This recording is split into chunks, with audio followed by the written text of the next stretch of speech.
morning, ma'am.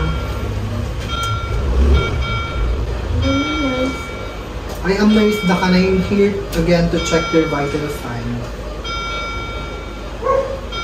Nurse? Hindi ako makahinga.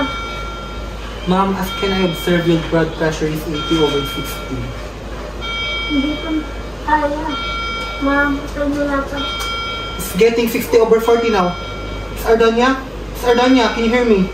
Miss Ardonia, narinig mo ba ako?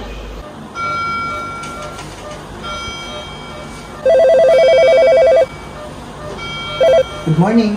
This is Nurse Dakan from ICU room 3. May I speak to the charge nurse, please? Hello?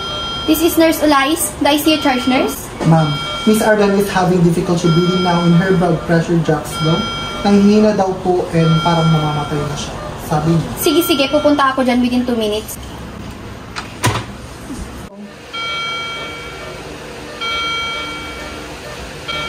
Miss Ardonia, pwede ka bang huminga ng malalim? She's not responding, she's deteriorating. Let's go ahead and activate a CPR. Call a code. Good morning, this is Nurse Dakan from ICU room 3. May I speak to code physician, please? Hello, this is Dr. Camarillo, the code physician. Doc, Miss Ardonia suddenly started deteriorating. I am calling code blue, Doc. Okay, I'm on my way now.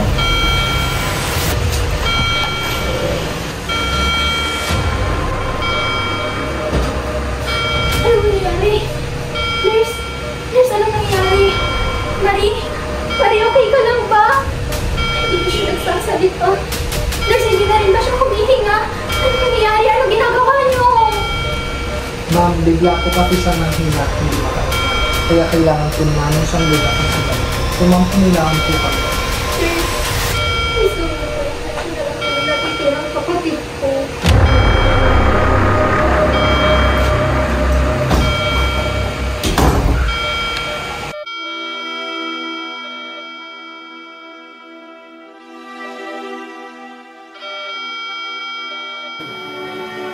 Analyzing heart rhythm. Shock advice.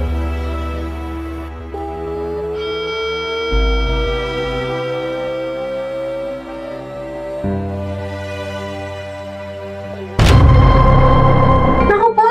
Ano na nga bang nangyari kay Miss Ardonia? Is she halfway to death?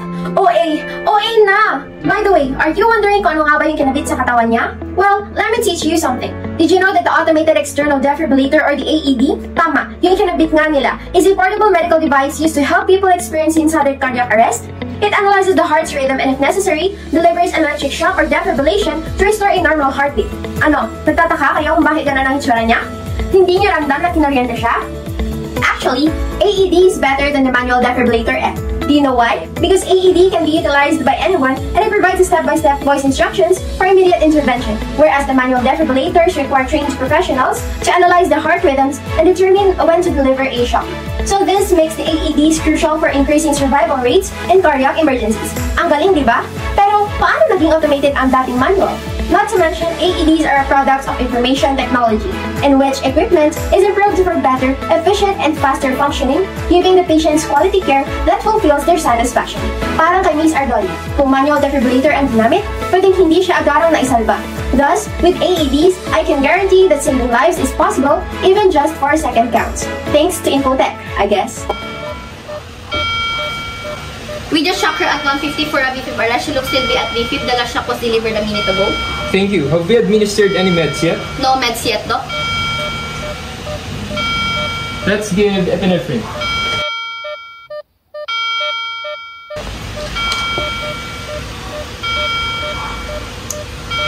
1 milligram of epinephrine in. Good. Looks like we have a good airway and ventilation. I'll reassess the pulse after decompressions. Looks like a ventricular fibrillation. Let's go ahead and shock. Charging 200 joules. 10 seconds until pulse check. Pulse check. So she has a pulse with compressions. Hold compressions. So we have a pulse. Good job, guys. Let's secure the airway.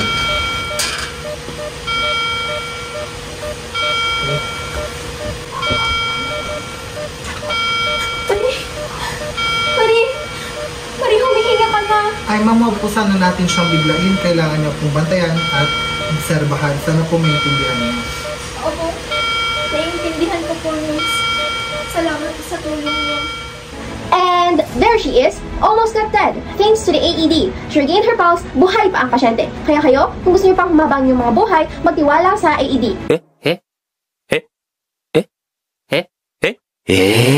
Charot. Mag-ingat ang lahat and make yourselves healthy all the time para hindi umabot sa hospital ng nakaratay. Have a great day ahead, everyone!